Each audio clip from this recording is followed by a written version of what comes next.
mis apreciados hermanos y amigos de la Iglesia de Parque Central.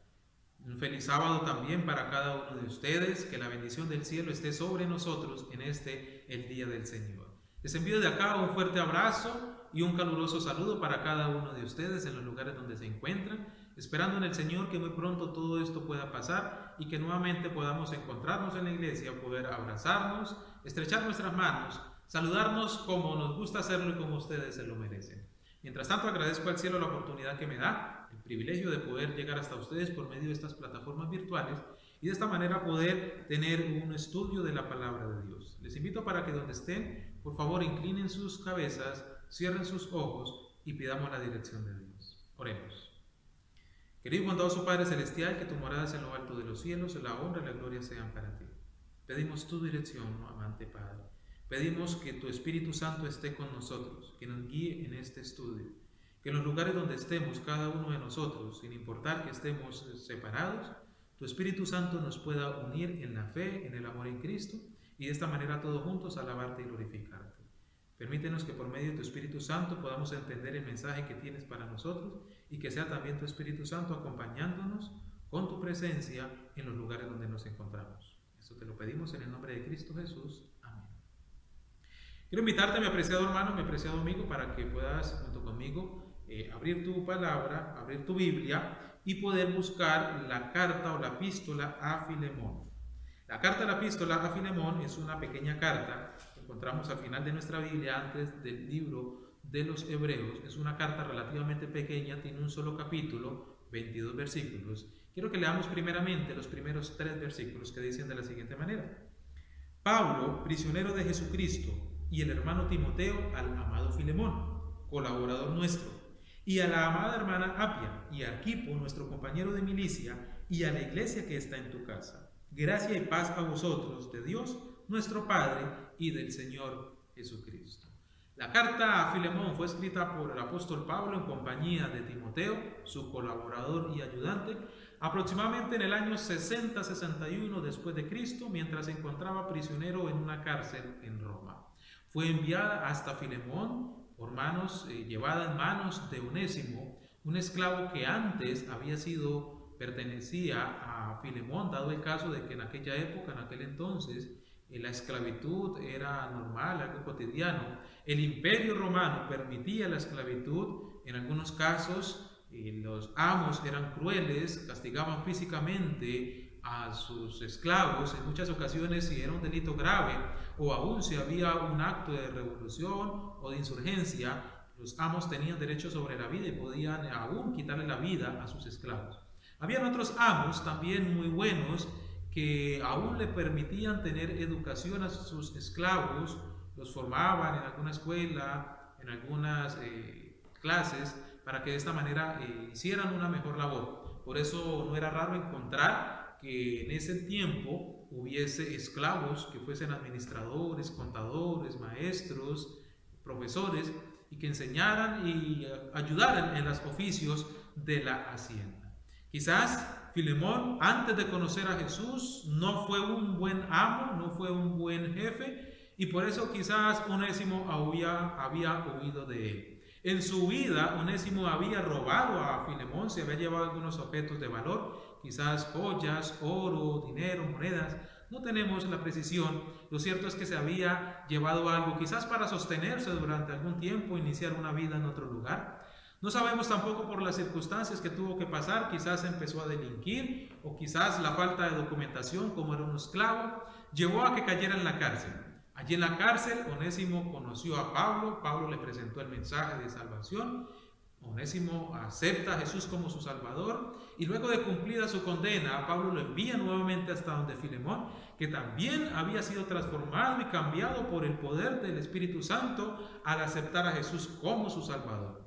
Pablo había en su tercer viaje misionero, entre el año 52 y el año 55, había estado en la ciudad de Éfeso, allí estuvo por un par de años y desde allí predicó a las ciudades aledañas, entre esas la ciudad de Colosas, donde también un grupo de personas aceptaron a Jesús, aceptaron el mensaje de salvación, entre ellas Filemón, que luego también se convierte en un fiel cristiano, en un buen servidor de sus hermanos, como lo dice el versículo 5 de la carta de Filemón, que dice: porque oigo del amor y de la fe que tienes hacia el Señor Jesús y para con todos los santos. Quizás tenemos esta deducción que quizás antes de que Filemón conociera al Señor no fue un muy buen amo, porque precisamente Onésimo había huido, y nadie querría huir de un amo con las características que lo presenta el apóstol Pablo en la carta de Filemón. Pero algo interesante que también quiero que nosotros logremos entender y comprender por el estudio de esta palabra, de esta lectura, es que no importa las circunstancias, ni el lugar, ni la forma, nosotros en todos los lugares donde vayamos podemos ser mensajeros del Señor. Pablo en su tercer viaje había presentado el mensaje de salvación a la ciudad de Colosas, y allí Filemón había aceptado a Jesús. También estando en la cárcel se había encontrado con Onésimo, y allí en medio de la dificultad de la cárcel no solo escribía cartas a las iglesias las cuales había levantado, sino que también daba estudio bíblico, me imagino, la fe de Jesús. No sé cómo sería el método de evangelismo de Pablo, muy efectivo por cierto, pero allí también en medio de la dificultad en la cárcel también le presenta el mensaje de salvación a Onésimo. Esto nos enseña, mis apreciados hermanos, que no importa el lugar ni las circunstancias en que nosotros nos encontremos, siempre van a haber personas sedientas de que nosotros les hablemos de Dios. No importa si es en el trabajo, en la universidad, en el colegio, en la casa, con el vecindario, con mis seres amados, familiares, amigos, siempre habrá una oportunidad de compartir la palabra de Dios. Pero algo interesante que también podemos resaltar de los textos leídos es lo que encontramos en el versículo 2, que dice de la siguiente manera: y a la amada hermana Apia y a Arquipo, nuestro compañero de milicia, y a la iglesia que está en tu casa. Hoy en día, debido a la pandemia que azota el mundo, todos nosotros hemos tenido que reunirnos en nuestras casas. Nuestras casas se han convertido en una iglesia, pero no es extraño ni un concepto nuevo. Démonos cuenta que en el tiempo de los profetas, de los apóstoles, en la iglesia primitiva, la iglesia se reunía en casas. Era normal. Las sinagogas estaban utilizadas por los judíos, que en muchos casos y en casi todas las ciudades perseguían a los cristianos, aún para matarlos, como lo hacía Pablo antes de ser transformado por Jesús. Así que las personas se reunían en las casas, así como usted y yo durante este tiempo, estos meses lo hemos venido haciendo, estos sábados pasados, y no sabemos hasta cuándo más tengamos que seguirlo haciendo. Vamos a buscar también en la palabra de Dios algunas otras citas bíblicas donde también se reunían en las casas. Vamos a buscar 1 Corintios, capítulo 16, versículo 19. 1 Corintios, capítulo 16, versículo 19. Ya finalizando la primera carta a los Corintios, dice: las iglesias de Asia os saludan. Aquila y Priscila, con la iglesia que está en su casa, os saludan mucho en el Señor. De esta manera nos muestra que también en Corinto se reunían en casas los cristianos, la iglesia primitiva, se reunían en los hogares como nosotros lo hemos venido haciendo. Vamos a buscar otra cita bíblica también que encontramos en el libro de los Hechos, en el capítulo 20. Hechos, capítulo 20, vamos a leer el versículo 8 y 9. Y había muchas lámparas en el aposento alto donde estaban reunidos, y un joven llamado Eutico, que estaba sentado en la ventana, rendido de un sueño profundo, por cuanto Pablo disertaba largamente, vencido del sueño, cayó del tercer piso abajo y fue levantado muerto. Aquí nos habla de que estaban lo que hoy podemos denominar un departamento en un tercer piso.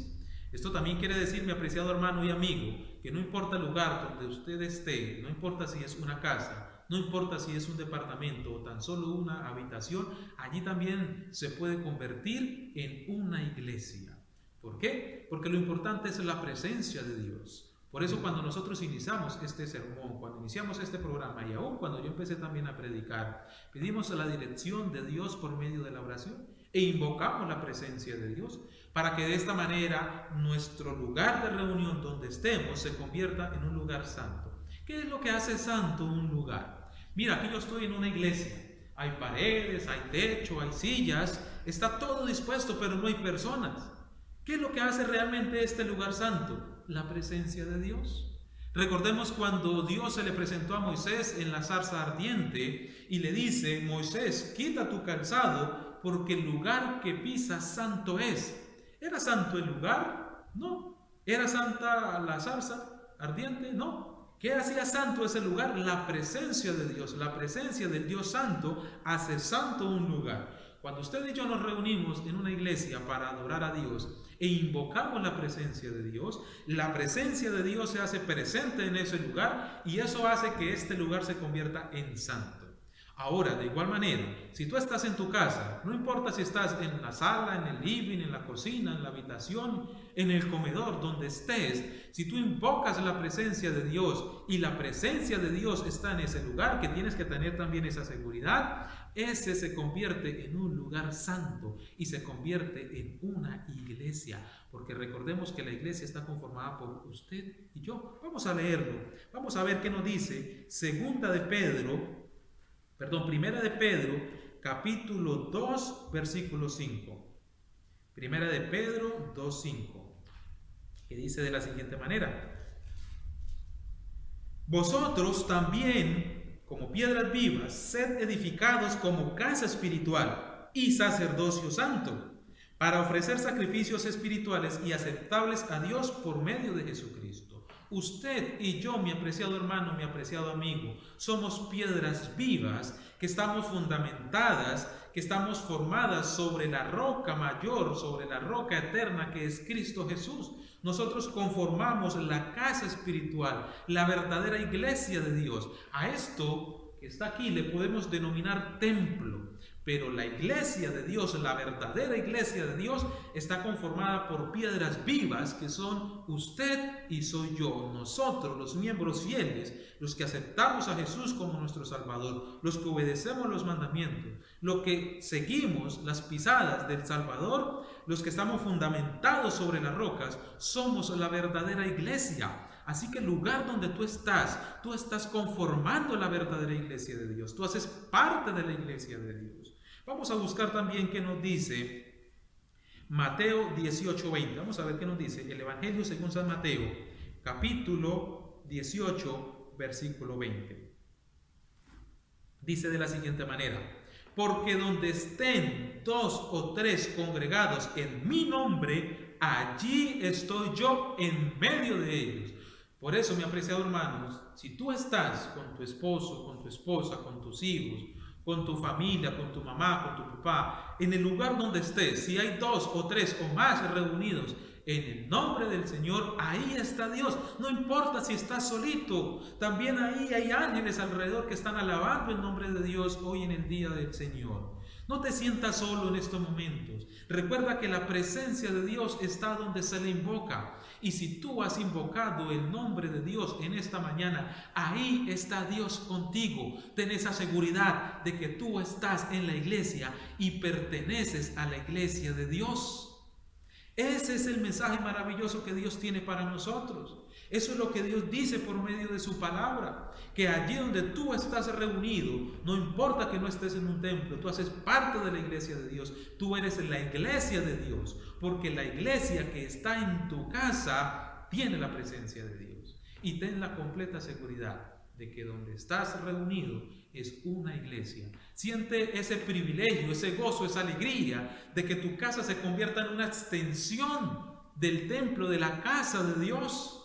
Ese es uno de los propósitos que también Dios tiene hoy en día para nosotros. Ese es uno de los propósitos del tiempo del fin, de que nosotros podamos replicar las iglesias. Si antes nos reuníamos todos en una sola iglesia, ahora hay muchas iglesias pequeñas y eso dentro del programa de crecimiento de iglesia es lo mejor que puede haber.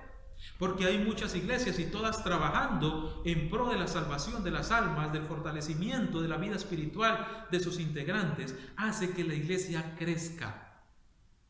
Obviamente, como iglesia tenemos que cumplir algunas funciones que se cumplen en la iglesia. Si tu casa se ha convertido en una iglesia, ahora tu casa debe funcionar como una iglesia, pero también debe de tener las funciones de una iglesia. ¿Qué funciones se cumplen dentro de un templo, dentro de una iglesia? Primeramente, las iglesias están conformadas para presentar la palabra, el mensaje, para ser misioneras.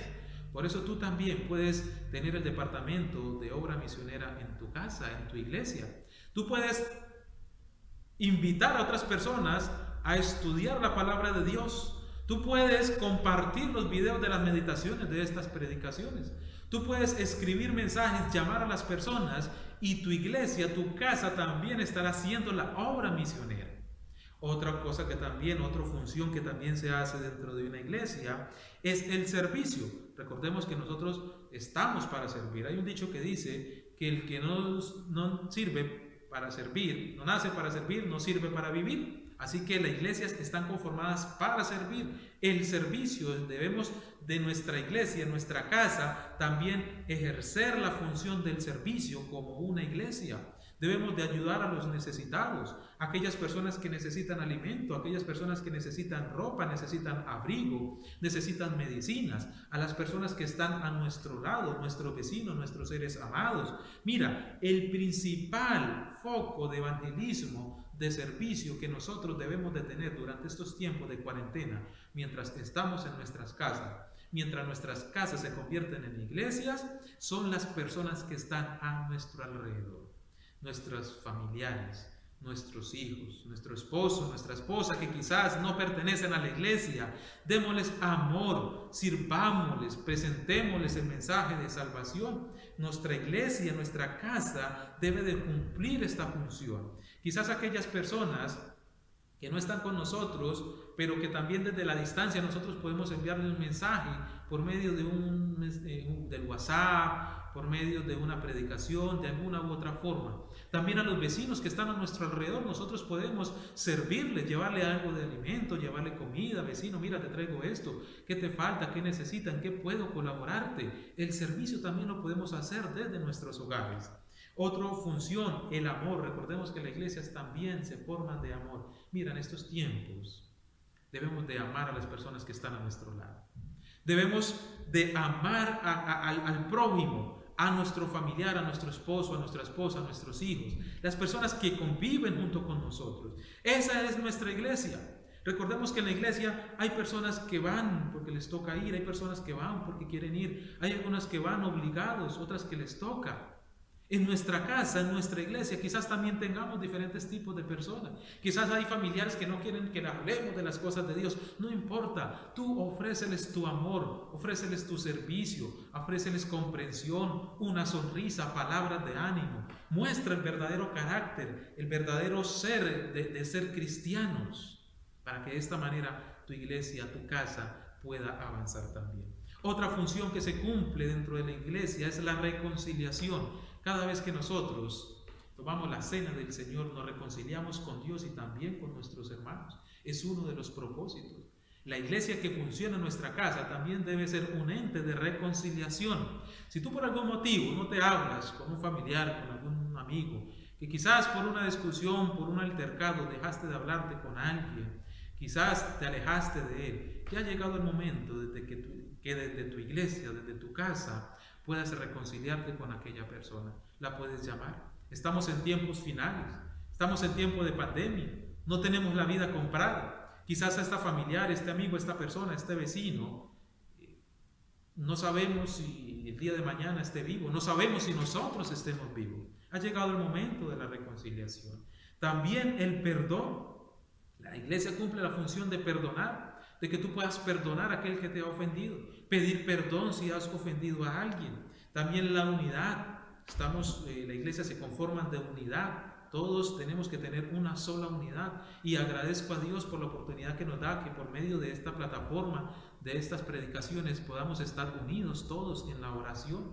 Pero también cumple una función de transformación, y nosotros debemos de ser transformados, cambiados diariamente por la obra del Espíritu Santo. Yo te invito, mi apreciado amigo, mi apreciado hermano, de que tú te sigas congregando en tu casa, de que tu casa siga siendo una iglesia, pero de que tu iglesia cumpla las funciones también que cumple un templo o una iglesia general. para que de esta manera pueda seguir avanzando, puedan seguir hacia adelante, podamos seguir presentando el mensaje de salvación, podamos seguir estudiando la palabra de Dios, presentando, ¿verdad?, el camino hacia Cristo a muchas personas y que muchos puedan llegar a los pies de Cristo por la labor que se realiza desde nuestros hogares. Muchas gracias por el tiempo. Dios les bendiga.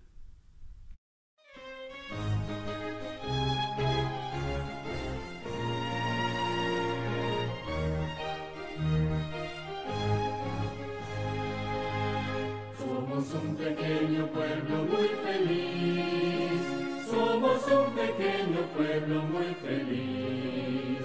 Cristo es nuestro Salvador y muy pronto volverá. Somos un pequeño pueblo muy feliz. Hay señales del regreso de Jesús, pues hay guerras, hay temor y ansiedad. Desde hambre por doquier y aumenta la maldad. Pronto Cristo nos traerá liberación. Poco falta para el día del Señor. Late nuestro corazón con emoción.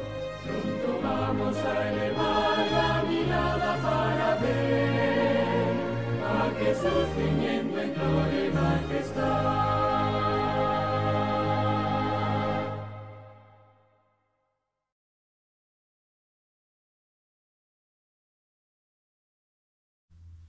Querido Dios, te damos gracias por la oportunidad que nos das de estudiar de tu palabra.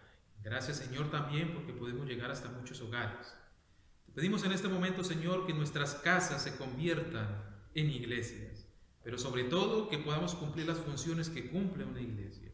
Que de esta manera, Señor, podamos hacer la misión, podamos también servir a nuestro prójimo, compartir del amor que tú nos has colocado, ser transformados, ser cambiados, perdonarnos, Señor, y de esta manera seguir avanzando y creciendo.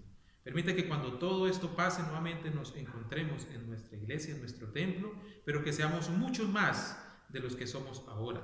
Y si no se llegan a abrir nuestro templo, Señor, permite que en el reino de los cielos seamos muchos por las labores y el trabajo que se pueda hacer desde nuestras iglesias, que son nuestras casas. Esto te lo pedimos en el nombre de Jesús. Amén.